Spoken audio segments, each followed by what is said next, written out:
Assalamualaikum warahmatullahi wabarakatuh. Oke, Waalaikumsalam warahmatullahi wabarakatuh. Oke, matur nuwun, Prof. Ini kami Ya, buka dulu nggih, Prof. ya, ini Pak Seto ya. Nggih, Ini moderatornya atau MC-nya Pak Seto ya. nggih, Prof. Ya.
Assalamualaikum warahmatullahi wabarakatuh. Selamat pagi.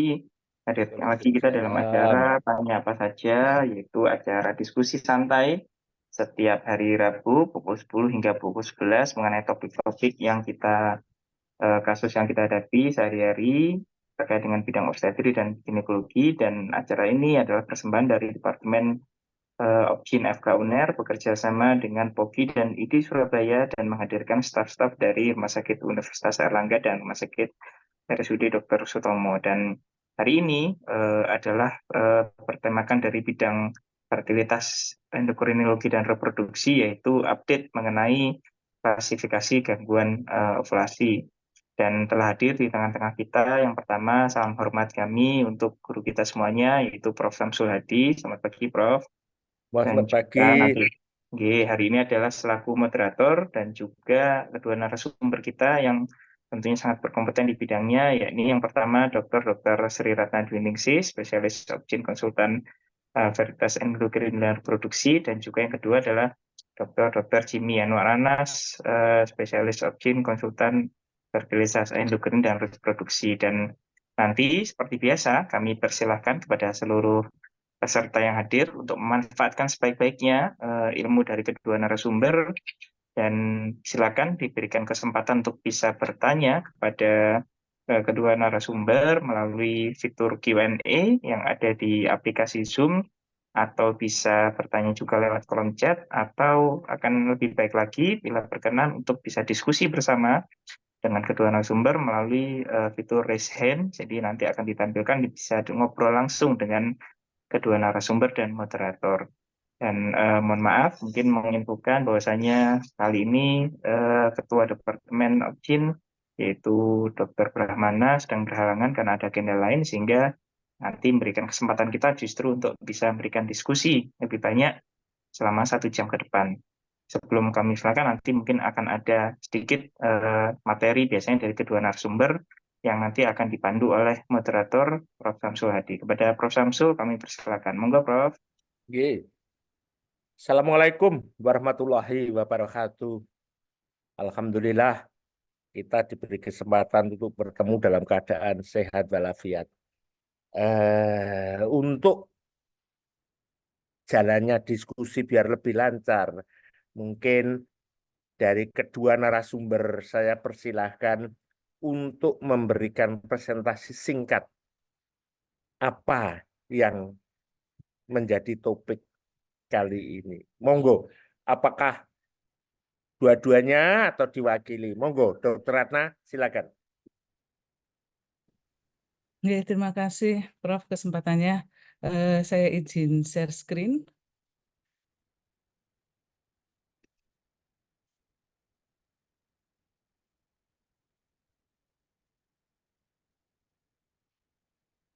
Ya, topik kita kali ini adalah update klasifikasi gangguan ovulasi. Sebelum kita ke klasifikasi gangguan ovulasi yang terbaru, mungkin saya sekedar mengingatkan kembali bahwa gangguan ovulasi ini sudah beberapa kali ya, bukan beberapa kali sih, hanya 1976, kemudian direvisi lagi 1993 yang mengelompokkan gangguan ovulasi yang tahun 76 itu menjadi 7. Yang pertama adalah hypothalamic pituitary failure, berarti kelainannya di sentral, kemudian hypothalamic pituitary dysfunction, ovarium failure ini berarti pada kelompok prematur ovarium insufficiency, kemudian kalau ada kelainan kongenital, penyebabnya disebabkan kelainan kongenital dimasukkan pada grup 4, kemudian grup 5, hiperprolaktinemi, ke, dengan adanya kelainan lesi di hipofise, kemudian hiperprolaktinemi tetapi tidak ada gambaran lesi, dan kelompok grup 7 adalah yang non-function hypothalamic atau pituitary tumors. Yang mungkin sering kita pakai itu yang tahun 1993 yang membagi gangguan ovulasi itu menjadi 3 kelompok, yaitu kelompok hipogonadotropin hipogonadism, hipok-hipok, kemudian kelompok gonadotropin disorder dengan normal estradiol, di sini adalah termasuk di sini adalah polycystic ovarium syndrome, dan kelompok ketiga adalah hipergonadotropin hipogonadism yang disebabkan oleh kelainan di ovarium yang di sini salah satunya adalah prematur ovarium insufficiency.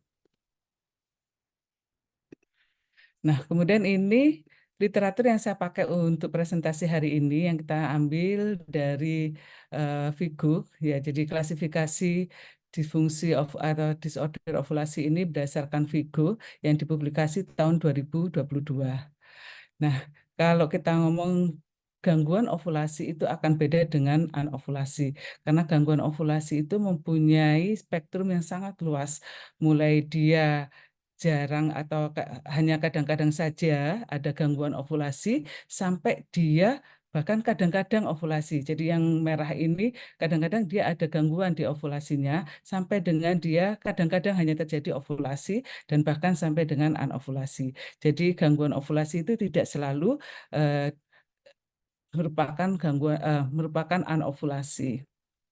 Nah, sehingga karena range-nya luas, maka gangguan ovulasi itu bisa ditandai atau gejala klinisnya dengan delay menarche, kemudian haid yang irregular, adanya gangguan kesuburan yaitu primer maupun sekunder infertil, adanya gambaran hirsutisme atau gambaran lain klinis yang mendukung adanya sindroma ovarium polikistik.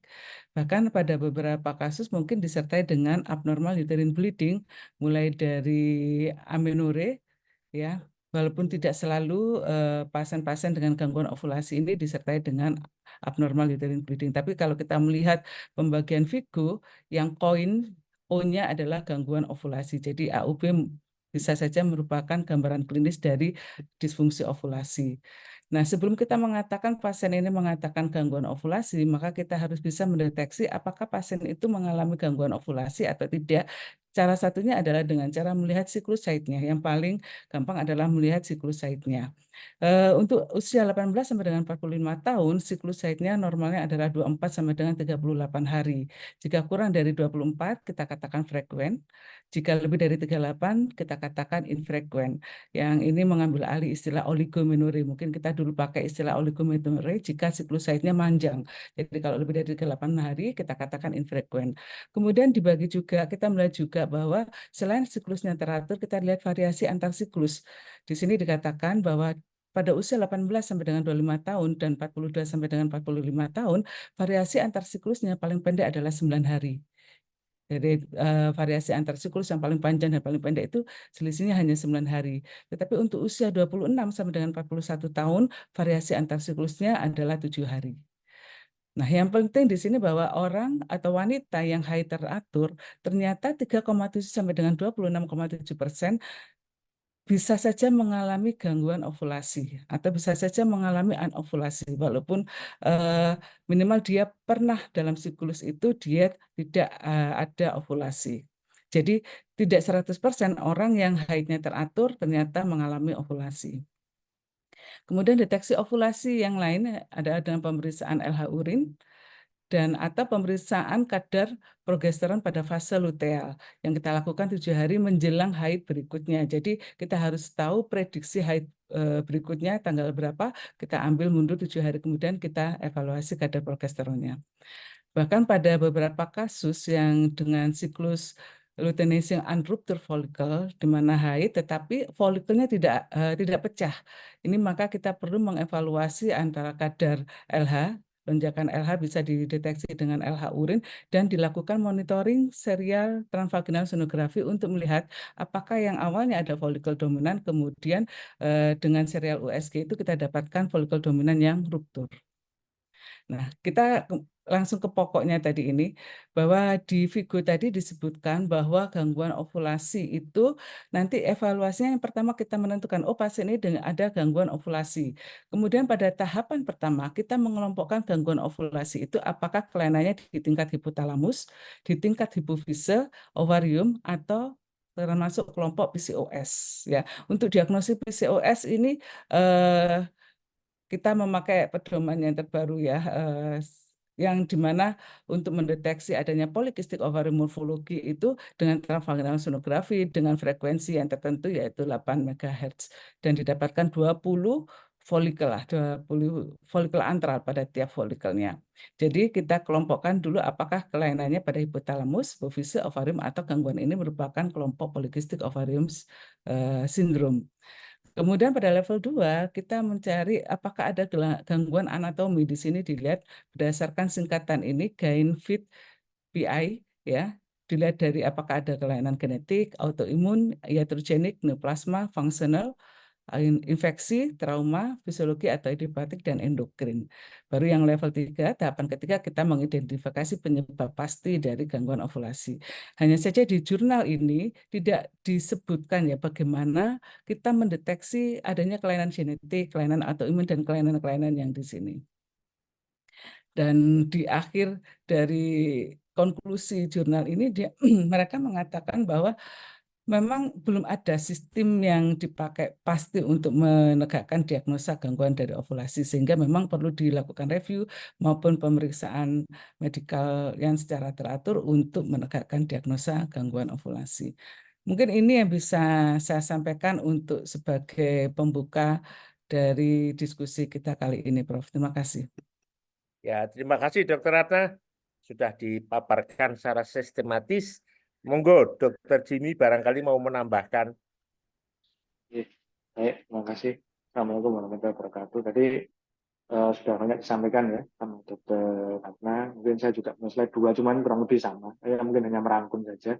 Jadi memang kenapa topik ini menarik ya? Kenapa? Karena gangguan ovulasi atau gangguan haid ini merupakan pasien yang cukup sering kita temui di poliklinis.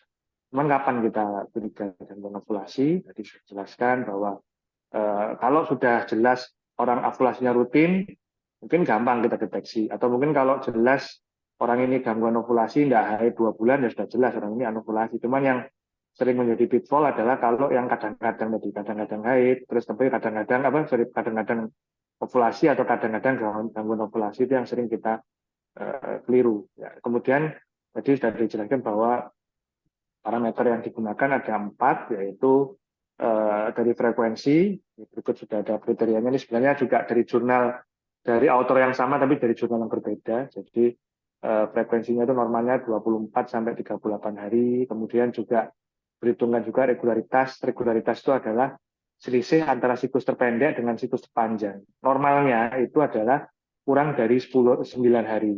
Cuman memang kalau di jurnal yang baru itu dikatakan bahwa kita harus curiga ada gangguan haid, terutama pada apabila pada orang-orang yang kalau umurnya di bawah 35 itu selisihnya nggak boleh lebih dari 5 hari. Tapi kalau orang itu di atas 35 sampai 40 tahun, selisihnya yang normal bisa sampai 9-10 hari. Jadi juga tergantung umur. Kalau orangnya umurnya muda biasanya selisihnya nggak terlalu panjang. Tapi kalau selisihnya terlalu panjang juga walaupun haidnya tiap bulan itu juga nggak teratur. Itu juga kategori nggak teratur. Kemudian durasinya 8 hari. Dan jumlah ini kita tanya ke orangnya. Kalau misalnya jumlahnya meningkat, biasanya orangnya akan menjelaskan. Next slide. Nah, bila nanti dari hasil pemeriksaan tadi itu ternyata kita curiga ada masalah, maka kita baru identifikasi ke berikutnya dia termasuk kira-kira yang mana. Kalau dulu tadi sudah dijelaskan bahwa kalau dulu itu ada 4 golongan ya, anafilaksis tipe 1, 2, 3, 4. Yang keempat itu adalah pituitari, tapi sekarang agak dirubah, yaitu yang pertama itu hipotalamus, kedua pituitari, ketiga ovarium, yang keempat adalah PCOS. Jadi PCOS ini dimasukkan ke kategori sendiri. Kalau dulu memang yang lama itu memang kelemahannya gangguan ovulasi ini dia sebabnya bisa macam-macam, bisa karena perimenopause, bisa karena orang hiperprolaktin yang kadar prolaktinnya belum terlalu tinggi, itu kadang-kadang masih haid, cuman dia terjadi gangguan ovulasi. Belum tentu amenore, kadang-kadang haid, kadang-kadang telat ya. Kalau sudah hiperprolaktin di atas 100, memang dia amenore. Jadi kita masih rancu itu lah. Kalau yang baru ini itu sudah dimasukkan klasifikasi sendiri. Itu mungkin salah satu manfaat. Nah, kemudian dilakukan evaluasi, mencari kelainan anatomi atau mungkin sebab-sebab yang bisa dievaluasi dari laboratorium. Ada klasifikasinya Guillain-Barré itu. Kemudian yang terakhir adalah gangguan ovulasi. Kalau sudah, maka kita simpulkan orang ini termasuk ovulasi yang mana, penyebabnya apa. Contohnya misalnya kalau dia hiperprolaktin karena neoplasia dari pituitari, maka dia termasuk tipe 2, ya, anovulasi tipe 2, terus kemudian yang klasifikasinya yang N, dia neoplasia. Jadi seperti itu. Jadi ini Guillain-Barré itu tidak terkait dengan tipenya. Jadi bukan tipe 1 itu artinya pilihannya cuma Gianto, tipe 2 bukan fit, itu bukan ini. Guillain-Barré itu bisa masuk ke tipe mana saja, tergantung nanti investigasi kita itu apa saja. 1-3. Oke, mungkin itu semoga bisa bermanfaat. Assalamualaikum warahmatullahi wabarakatuh. Ya, terima kasih Dr. Ratna, Dr. Jimmy untuk dasar diskusi kali ini. Monggo, barangkali ada yang mau tanya, langsung aja. Monggo. Tolong saya dibantu Pak Seto ya, apa yang tanya dan sebagainya. Oke. Monggo, silakan.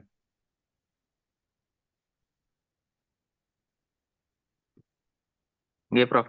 Mungkin kalau sambil merangsang pertanyaan, Prof, saya boleh bertanya dulu. Hostnya juga Oh, boleh tanya. silakan. Ya, jadi tapi saya penasaran, memang kan waktu itu pernah dipaparkan bahwasanya dari Prof sendiri juga ini memang yang sistem baru itu sebenarnya lebih susah untuk aplikasi. Jadi mungkin untuk penelitian lebih bagus nih. Artinya, oh ini memang dari etiologinya dari ini ya. Tapi sebetulnya untuk klinis praktis hari-hari terus terang sepertinya juga pendekatannya mungkin lebih enak dari yang lama. Tapi kalau boleh dikonfirmasi mungkin kepada Dr. Ratna, tadi kan saya lihat ada slide-nya, tadi kan ada langkah-langkahnya, mungkin sudah bagus di jurnal tersebut memang disebutkan, oh pendekatannya dari evaluasi sumber evaluasi dulu, terus kemudian yang kedua dari hypopnya. Jadi kalau saya boleh tanya, apakah betul berarti nanti dari awal itu misalnya kita langsung membagi dari 4, mencari dari 4 itu kan kita singkirkan kemungkinan yang paling simpel, yaitu yang kelompok 4 dulu, misalnya PCOS dulu. Jadi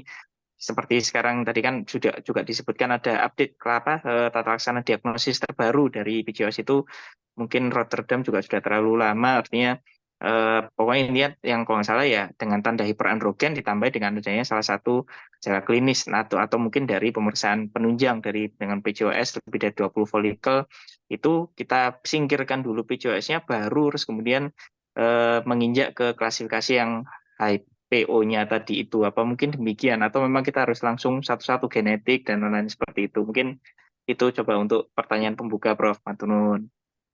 Monggo, silakan Dr. Ratna. Saya kira pertanyaan yang bagus, bahwa saya kira kalau sudah terlalu complicated, itu adalah porsinya subspesialis. Untuk yang di lapangan SPUG umum, itu mana yang lebih mudah dipakai, cuma mungkin perlu kriteria kapan saya harus konsul. Ada limit waktu atau kriteria dasar bahwa pengobatan saya atau langkah saya gagal. Monggo Dr. Ratna. Ya, terima kasih Prof. Samsul, Dr. Seto. Jadi kalau kita lihat, kita harus mengelompokkan terlebih dahulu. Tadi Dr. Jimmy juga sudah menyampaikan kelainan atau gangguan ovulasi ini kita duga dari level mana? Apakah sentral? Sentral pun dibagi dua, hipotalamus dan pituitari.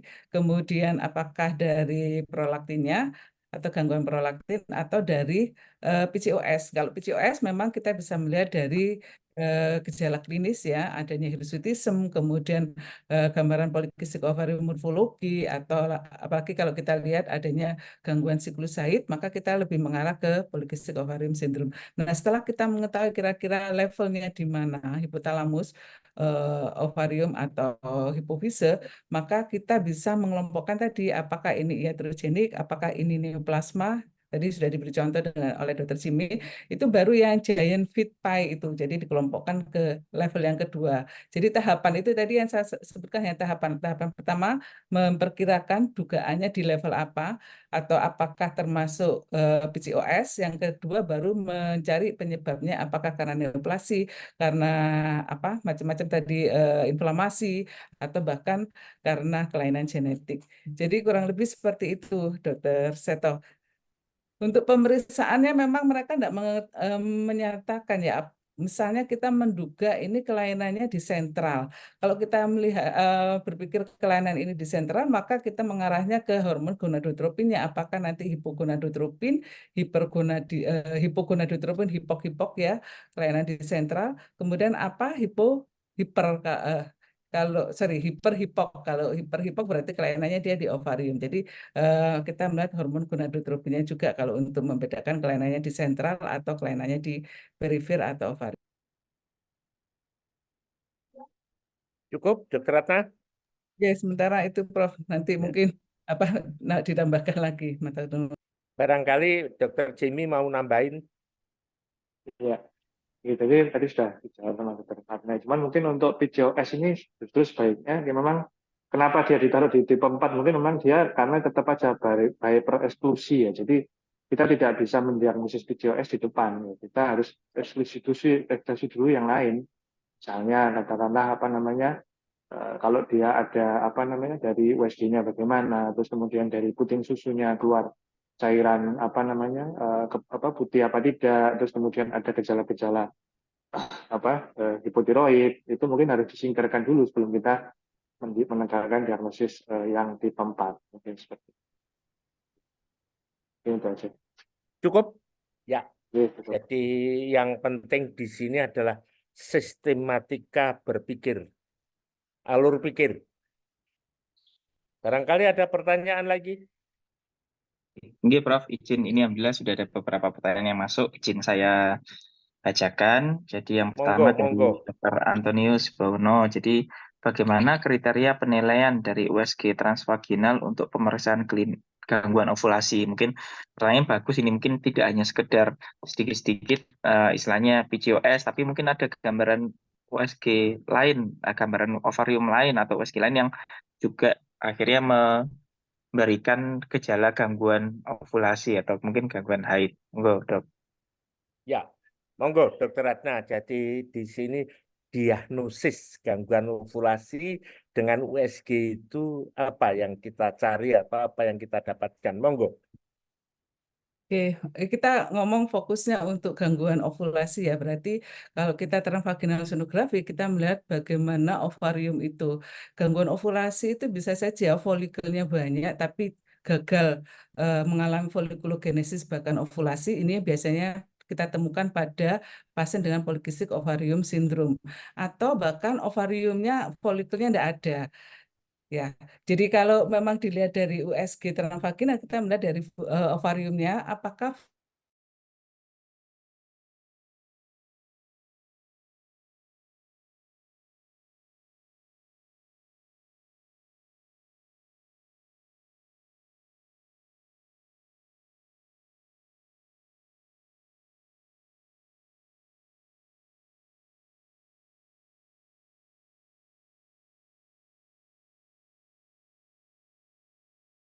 Mau pecah ini neoplasma atau kista fisiologis. Nah, itu memang harus harus diwaspadai bahwa saya ini berhadapan dengan neoplasma, kista neoplasma atau kista fisiologis. Itu mungkin barangkali. Ya, monggo, Dr. Jimmy mau menambahkan. Iya, betul Sun. Jadi mungkin menarik ya, karena kan kita sebagai klinisi ini pasien datang itu keluarnya bukan gangguan ovulasi. Pasien itu mesti ngomongnya gangguan haid. Jadi pasien nggak mungkin, dok saya gangguan ovulasi, itu nggak akan. Jadi mesti haidnya tidak teratur. Sehingga kita sendiri ya mungkin nanti harus mengklasifikasikan kapan kita curiga orang ini gangguan ovulasi atau mungkin heavy menstrual bleeding akibat dari masalah di struktural atau mungkin masalah yang lain. Ya kita mungkin kalau berdasarkan Munro tadi itu kita curiga gangguan ovulasi kalau memang ada masalah di frekuensi, dia siklusnya tidak teratur, siklusnya mungkin irregular kadang-kadang atau mungkin siklusnya bisa memanjang ya. Di situ kita baru muncul kecurigaan bahwa ini gangguan ovulasi yang kemudian nanti diinvestigasi seperti yang dijelaskan oleh Ya, jadi berarti kombinasi ya. Jadi kombinasi klinis dengan IVS. Barangkali ada pertanyaan lain? Iya, Prof. Ini saya lanjutkan pertanyaan dari Dr. Indi. Ada pertanyaan bagus ini juga. Jadi pada siklus yang oligo dan polimenore, tapi yang teratur siklusnya, apakah kebanyakan ovulator? Jadi yang kedua, pertanyaan kedua ini kasus hiperprolaktinemia, apakah selalu disertai dengan gejala keluar ASI sehingga kita tidak perlu periksa lab prolaktin. Jadi mungkin yang kedua, untuk mendiagnosis hiperprolaktin itu apa mesti semuanya bergejala galaktoria atau mungkin keluar ASI, apakah sehingga akhirnya tidak perlu kita cek kadar prolaktin. Matenun. Monggo, silakan. Dr. Ratna dulu barangkali. Oke, terima kasih. Jadi istilah oligopolimenore ini sudah tidak kita pakai. Tadi sudah saya singgung sedikit, kita ganti dengan istilah frekuen jika siklus haidnya kurang dari 24. Itu mungkin kita katakan dulu polimenore karena siklusnya terlalu pendek, kurang dari 24. Atau oligomenore jika siklusnya lebih dari 38 hari. Nah, tadi salah satu cara untuk mendeteksi adanya gangguan ovulasi adalah melihat siklus haidnya. Kalau siklus yang normal pada usia 18 sampai dengan 45 tahun, kita katakan tadi sekitar 24 sampai dengan 38 hari. Sehingga kalau oligo itu lebih dari 38 hari dan polimenore itu kurang dari 24 hari, kemungkinan besar dia adalah kasusnya anovulator atau tidak ada ovulasi pada siklus haid itu. Kemudian kasus yang kedua adalah hiperprolaktin, apakah mesti keluar ASI? Tidak. Jadi tergantung bioavailabilitas ya dari hormon tersebut karena tidak semua hiperprolaktin itu dengan keluar galaktori. Kadang kita mengevaluasi pasien dengan hiperprolaktin tetapi dia tidak ada keluhan galaktori, bahkan dia ternyata keluhannya di hipofise karena ada gangguan di hipofise, ada gangguan lapangan pandang, bisa ternyata adalah suatu neoplasma. Jadi tidak selalu hiperprolaktinemi disertai dengan galaktori. Demikian Prof dari saya. Terima Ya, kasih. saya tambahkan saja bahwa prolaktin itu ada dua macam molekul. Molekul besar dan molekul kecil. Justru yang menyebabkan produksi ASI itu ialah molekul kecil. Nah, sekarang komposisi prolaktin ini apa banyak yang molekul besar, apa banyak yang molekul kecil. Jadi jangan dibolak-balik. Kalau ada ASI berarti kita sudah mengatakan bahwa itu ada hiperprolaktinemia. Tapi jangan dibalik. Tidak ada ASI berarti tidak ada hiperprolaktinemia. Belum tentu. Jadi harus waspada. Barangkali Dr. Jimmy mau nambahin? Iya, baik, menarik pertanyaannya Dr. Indi. Jadi tadi gangguan mungkin dibedakan antara gangguan ovulasi dan gangguan haid ya, karena gangguan haid itu ada yang ovulator sama yang non ovulator. Kalau yang gangguan haid yang non ovulasi atau gangguan haid yang gangguan ovulasi tadi itu dia gejalanya adalah terutama kena di frekuensinya dan regularitasnya. Nah, kalau gangguan haid yang ovulator itu memang orangnya ovulasi, contohnya misalnya ada remaja kalau haid banyak misalnya karena ada gangguan koagulasi lah itu dia ovulasi, cuman pada saat haid banyak, namanya heavy menstrual bleeding mungkin sekarang istilahnya. Begitu juga pada orang-orang yang ada adenomyosis atau adenium, itu dia gangguan haid, cuman dia bukan gangguan ovulasi karena dia ovulasinya teratur, cuman pada saat dia haid galannya banyak karena ada masalah di perut. Jadi itu kenapa dari pentingnya kita anamnesis secara detail untuk komponen-komponen gangguan haid ini gangguan menstruasi ini yang mana, frekuensinya kah, durasinya kah, atau yang lain. Ada juga mungkin intermenstrual bleeding katakanlah, mungkin misalnya kayak luteal phase defect, jadi menyebabkan intermenstrual bleeding yang di arah late, dia mendekati masa haid, itu mungkin ke sana arah. Jadi terus yang kedua adalah tadi tentang hiperprolaktin, tadi juga betul. Jadi hanya 30% hiperprolaktin ini yang menyebabkan ada gejala galaktori. Sisanya 70% tidak ada gejala galaktori. Jadi memang kita harus anamnesis, yang pertama ada gejala diplopia pada, ya, kalau misalnya ada gejala diplopia kita harus curiga ke sana, jangan-jangan ada tumor yang non fungsional. Terus kedua adalah bisa jadi ya harus diperiksa, memang merupakan salah satu item yang harus kita evaluasi untuk menegakkan diagnosis dan menokulasi. Jadi seperti itu. Hiperprolaktin tadi. Terus Ya, jadi saya kira menjadi lebih jelas. Jadi kalau anamnesis haid itu yang kita nilai siklus, lamanya, dan jumlah darahnya. Itu kita harus perhatikan baik-baik. Anamnesisnya harus teliti, jangan serampangan, karena anamnesis itu sangat penting. Monggo, barangkali ada pertanyaan lagi, Dr. Seto.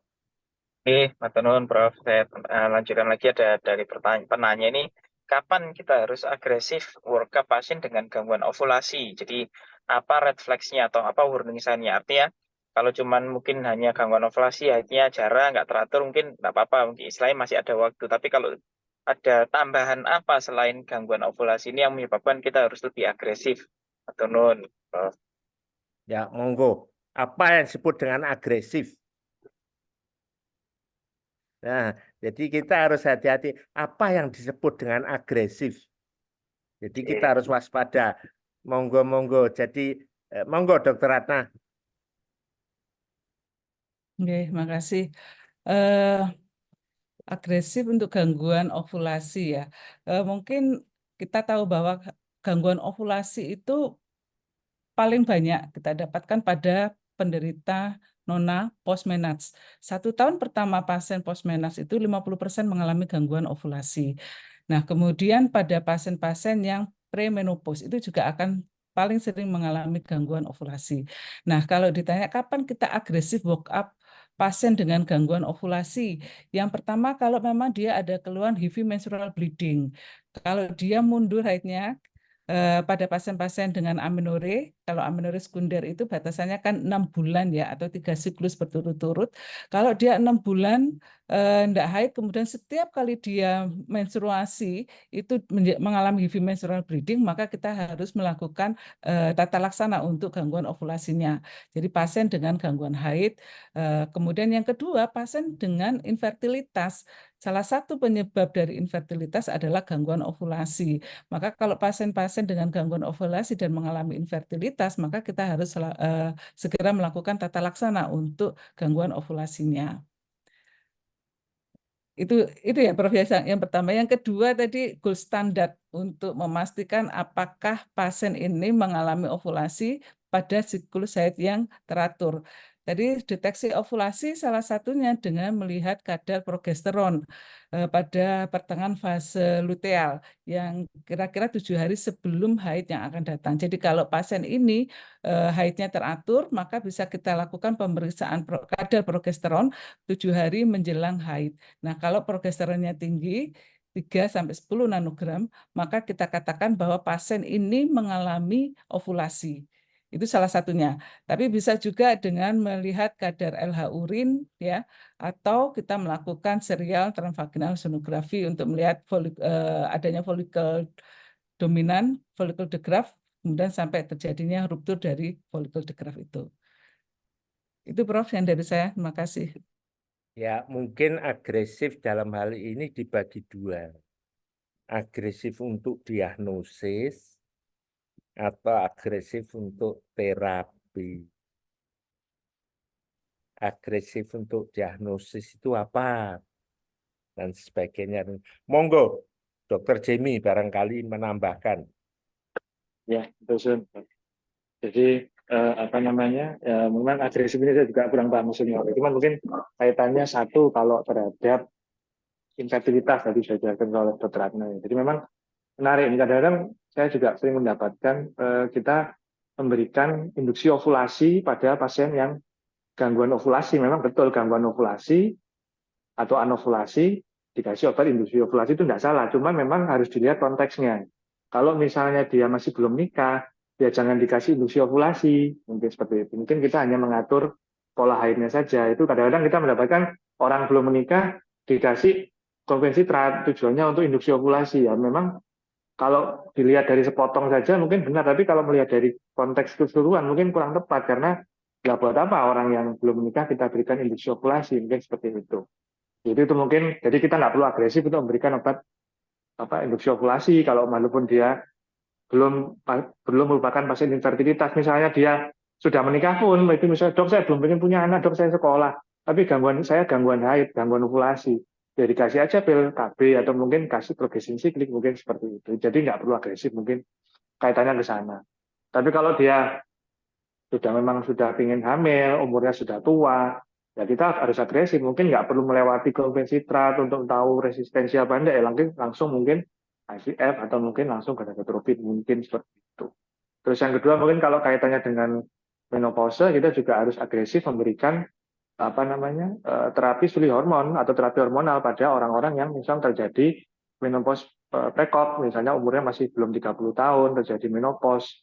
Ya kita harus segera memberikan terapi hormonal, mungkin seperti itu. Dan yang terakhir, kita juga harus agresif melakukan evaluasi dan terapi pada orang-orang dicurigai ganasan, contohnya misalnya orangnya obesitas, terus kemudian umurnya ada faktor-faktor resiko kanker endometrium, salah satunya adalah hipertensi, diabetes, itu ya mungkin ada baiknya kita lakukan kuret, seperti itu. Jadi itu mungkin pemahaman saya. Assalamualaikum. Ya. Jadi penting sekali statement Dr. Jamie bahwa tergantung tujuan kita apa. Satu, kedua ialah ada faktor risiko atau tidak. Misalkan contohnya kapan saya perlu melakukan kuret. Nah, HMB, kapan saya melakukan kuret? Indikasinya apa? Apakah semua pasien saya kuret? Dan sebagainya. Apakah cukup dengan medikamentosa? Nah, itu semua adalah harus dipikir secara komprehensif. Jangan pragmatis. Dan itu aja ya yang saya tambahkan. Barangkali ada pertanyaan lain. Oke, Prof. Izin, ini ada pertanyaan lagi dari Dr. Tonis. Bagus ini pertanyaan juga. Ya, apakah induksi ovulasi bisa dilakukan pada penderita gangguan ovulasi? Atau mungkin kalau dimodifikasi sedikit pertanyaannya, apakah pokoknya kalau kita nemu gangguan ovulasi semuanya diinduksi? Ini demikian. Oke, monggo. Ya, antem kromo. Kalau ada gangguan ovulasi, kasih induksi ovulasi. Betulkah Dr. Jimmy? Dr. Jimmy, giliran pertama kita putar. Ya, makasih. Iya, betul. Jadi memang yang saya jelaskan sebelumnya. Jadi memang gangguan ovulasi itu tidak serta-merta semuanya harus dilakukan induksi ovulasi karena penanganannya juga harus tergantung dari konteksnya apa. Kalau misalnya orangnya bukan pasien infertilitas, walaupun sudah menikah pun kan juga ada yang bukan pasien infertilitas, misalnya anaknya sudah cukup, sudah 3, saya sudah punya anak lagi dok, ya masa kita mau induksi ovulasi kalau hamil gimana? Jadi juga begitu juga pada orang-orang yang belum rencana untuk belum menikah juga kita juga nggak perlu, mungkin kita hanya mengatur haidnya saja sesuai dengan keluhannya pasien.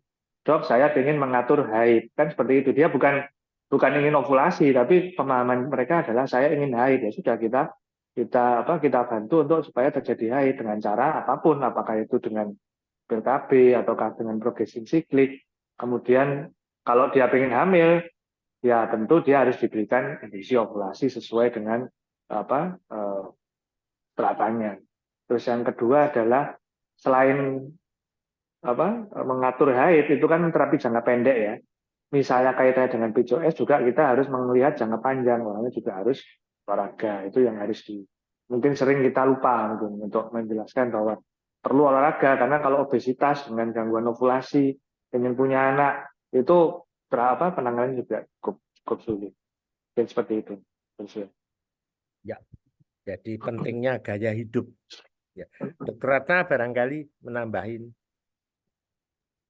Ya, intinya sama. Artinya kalau kita mau mengobati pasien dengan gangguan ovulasi dengan memberikan induksi ovulasi, tergantung pasien itu ingin apa. Tadi sudah diberi contoh sama Dr. Jimmy. Kalau pasien ini ingin punya anak, itu baru kita berikan induksi ovulasi untuk pasien dengan gangguan ovulasi. Itu pun melihat apakah memang faktor penyebab infertilitas lainnya itu memang bagus. Jadi hanya satu-satunya penyebab infertilitas adalah gangguan ovulasi. Misalnya pasien dengan gangguan tuba juga, dia juga mengalami gangguan ovulasi. Apakah kita serta-merta hanya memberikan gangguan ovulasi? Tentunya tidak. Kita harus mencari atau mengoreksi penyebab infertilitas yang lain. Kalau misalnya dia gangguan ovulasi dengan infertilitas. Demikian tadi juga gangguan ovulasi kita treatment dengan induksi ovulasi. Itu hanya untuk saat ini terapinya, tapi kita tidak mengobati penyebabnya.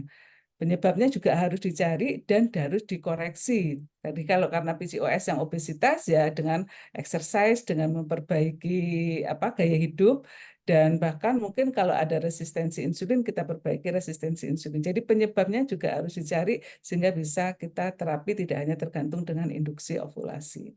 Demikian, Prof. Ya, saya kira intinya pemikiran kita harus komprehensif, tidak boleh sepotong-sepotong. Dan dampak itu bisa dampak jangka pendek, bisa dampak jangka panjang.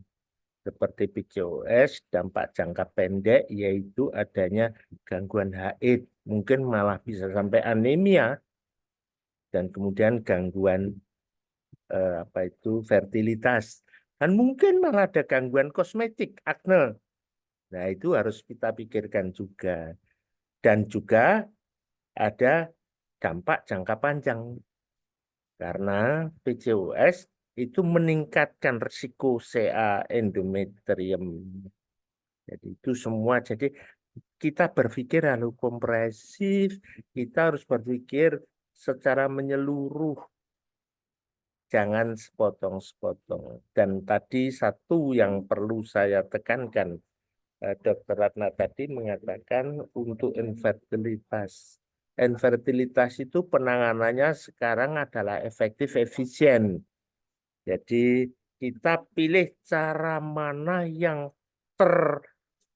terbesar kemungkinan untuk mencapai kehamilan pada pasangan tersebut. Jadi misalkan contohnya saja, orang PCOS rumahnya Wonokromo, lalu Surabaya. Ya, step by step.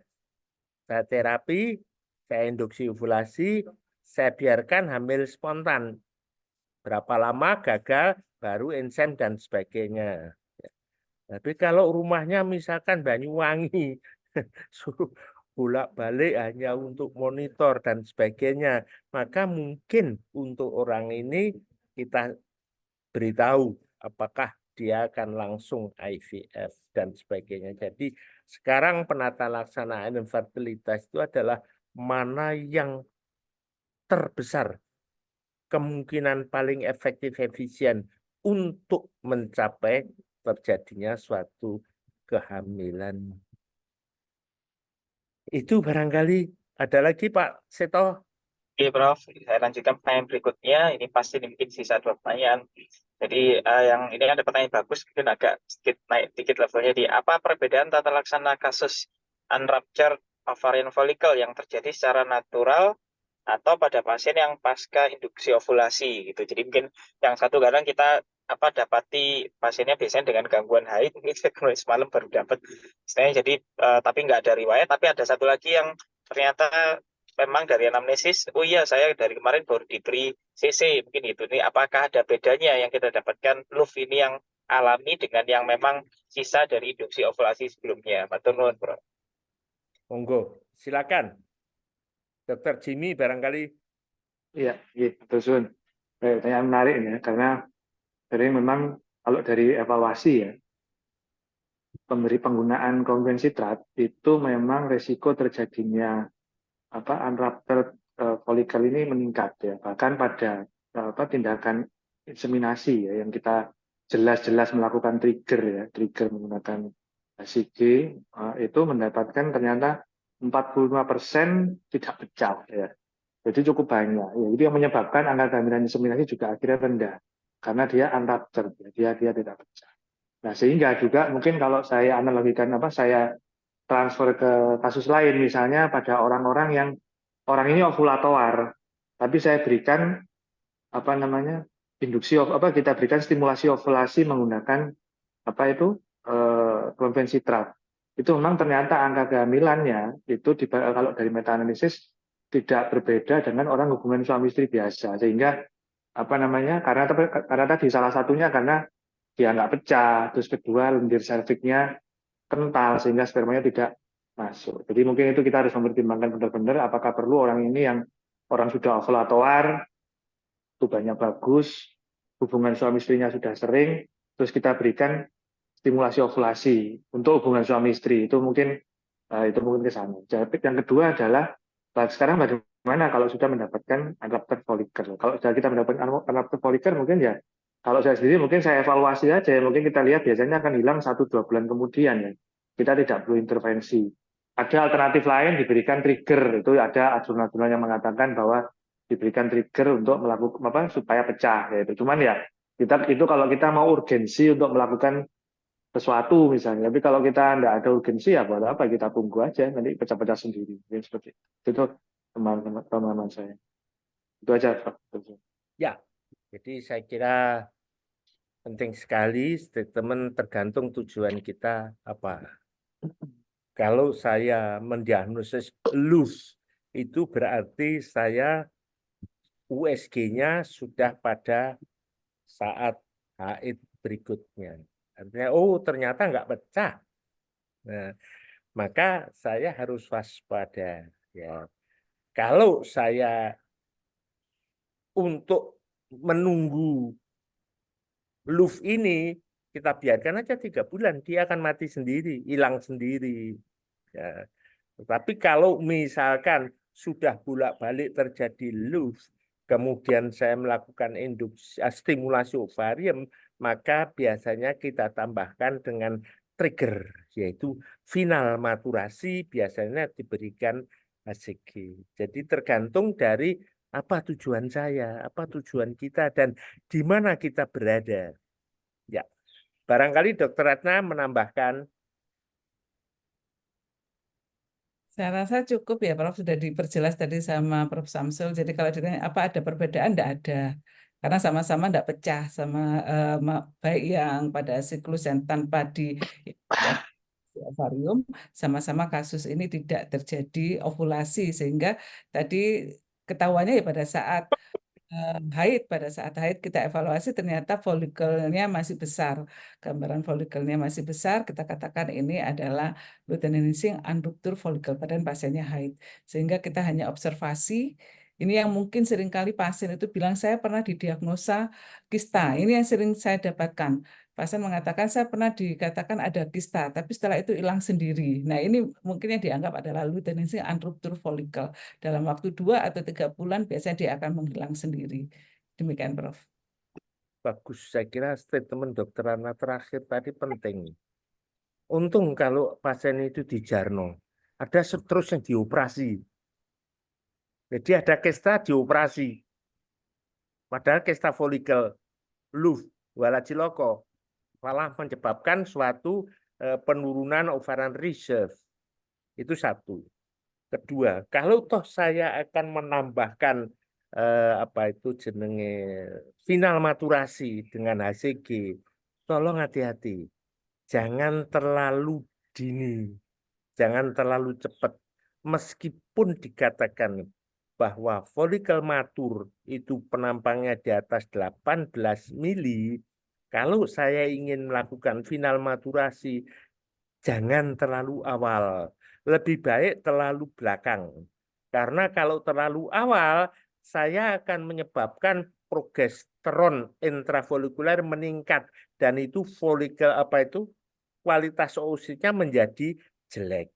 Jadi saya lebih baik memberikan tambahan final maturasi itu agak telat dibandingkan agak awal. Di Sperov dikatakan kalau saya ingin melakukan final maturasi, sebaiknya penampang folikel di atas 25 mili. Jadi jangan, 18 mili ini sudah mateng. Wah, tak kasih jenenge trigger HCG. No. Itu akan memperjelek kualitas dari oosit. Itu tambahan dari saya mungkin. Ya, makasih. Ada pertanyaan lagi, Dokter Seto?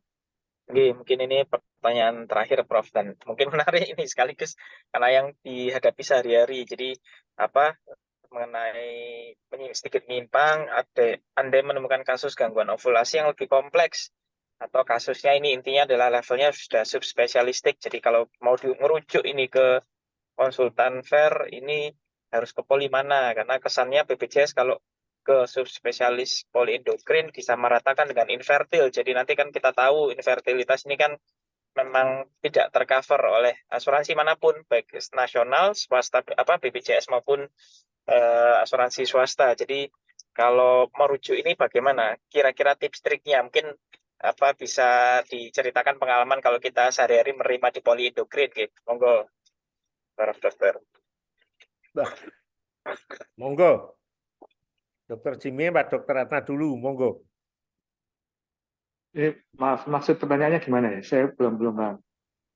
Intinya mungkin kan ini kalau misalnya menemukan ada gangguan ovulasi ini, Dok. Jadi terus kemudian mau merujuk, ini saya tahu ini levelnya sudah harusnya ke konsultan FER, tapi ya seperti biasa karena mohon maaf pasiennya juga BPJS, sehingga mungkin misalnya merujuk ke Sutomo, ke poliendokrin kan saya mau merujuk tapi nanti dikhawatirkan oleh BPJS ini, ini ada gangguan infertilitas juga, jadi nggak tercover atau tidak bisa diklaimkan, mungkin demikian. Jadi kira-kira kalau gangguan ovulasi ini merujuknya bagaimana? Apakah istilahnya mungkin nanti dibahasakan AUB atau mungkin gangguan oligoovulasi? Kalau oligoovulasi, oligomenorrhea nanti dipikirnya ini infertil, jadi nggak tercover, padahal pasiennya ini nggak mampu. Mungkin demikian, Dok. Ya mungkin ya tentu rujukan harus sesuai dengan diagnosis ya, itu yang mungkin harus kalau enggak nanti bisa kena fraud nanti repot, pastinya belum hamil, dokternya kena fraud jadi masalah ya. Jadi sesuai dengan diagnosis yang pertama ya, biasanya kalau dia dengan gangguan haid biasanya juga akan di-cover ya, karena kan itu suatu penyakit ya menurut saya. Yang kami sering mendapatkan ya, sering kami terima rujukan ya tentu dengan bisa dengan gangguan haid atau mungkin amenorrhea sekunder, itu yang mungkin paling sering kita dapatkan. Ya, mungkin seperti itu. Dan kalau misalnya pasien ini untuk gangguan ovulasi yang misalnya untuk diberikan induksi ovulasi dengan Clomifencida, selama ini kita lakukan di poliinfertilitas di mana di Dr. Sutomo, mungkin seperti itu ya. Artinya tapi tidak tahu, saya kurang paham untuk administrasinya apakah tercover BPJS, tapi memang diagnosisnya adalah diagnosis gangguan mungkin PUA, mungkin seperti itu salah satu. Ya, jadi saya kira nanya ini bagus, mikir sampai kingko dibiayai apa ora. Ya, tetapi kalau konsul ya harus sesuai dengan keluhan. Kalau nanti ngomongnya hanya gangguan haid, diobati gangguan haid tok, infertilitasnya gak digarap. Jadi memang repot, tetapi sebagai pengkonsul, dokter yang konsul ya harus lengkap ngomongnya, termasuk infertilitas. Jangan hanya ngomong gangguan haid tok. Gangguan haid tok ya tak obati gangguan haid. Infertility ini ora ciloko malahan. Ya, Tapi bagus pemikirannya secara menyeluruh komprehensif. Monggo, Dr. Ratna barangkali nambahin. Ya, saya rasa kan kita merujuk memang pasti dengan diagnosa yang sesungguhnya ya. Kalau memang infertilitas ya kita jelaskan sebelum merujuk ke ini gangguan haid, tapi kalau dikirim ke poliendokrin hanya karena gangguan haid itu masih bisa di-cover BPJS. Tapi kalau ibu ingin sekaligus diobati infertilitasnya, maka tidak akan di-cover oleh BPJS. Itu yang harus kita sampaikan. Karena dimanapun asuransi apapun, kalau dengan infertilitas mereka tidak akan mau mengcover. Tidak hanya BPJS, asuransi swasta pun juga seperti itu. Ya, jadi biar tidak terjadi komplain, kita harus bicara apa adanya ke pasien. Karena pasien sekarang itu pinter. Kalau kita tidak pandai ngomong, kita malah bisa disalahkan. Jadi kita ngomong apa adanya saja. Kalau saya ngomong. Kalau Anda datangnya hanya sebagai gangguan haid, ya sudah diobati gangguan haid itu. Infertility ora. Karena kalau gangguan haid, lah opo diperiksa sperma analisa. Ya, oke. Barangkali Dokter Seto ada pertanyaan lain? Masih ada pertanyaan? Sudah habis, Prof. Monggo, ini bisa dibuat penutup, Prof. Pas waktunya jam 11 tepat. Ya. Jadi saya kira semoga diskusi kali ini bermanfaat untuk kita semua. Yang penting kita harus berpikir secara komprehensif. Barangkali Dokter Ratna atau Dokter Jimmy ada yang mau ditambahkan?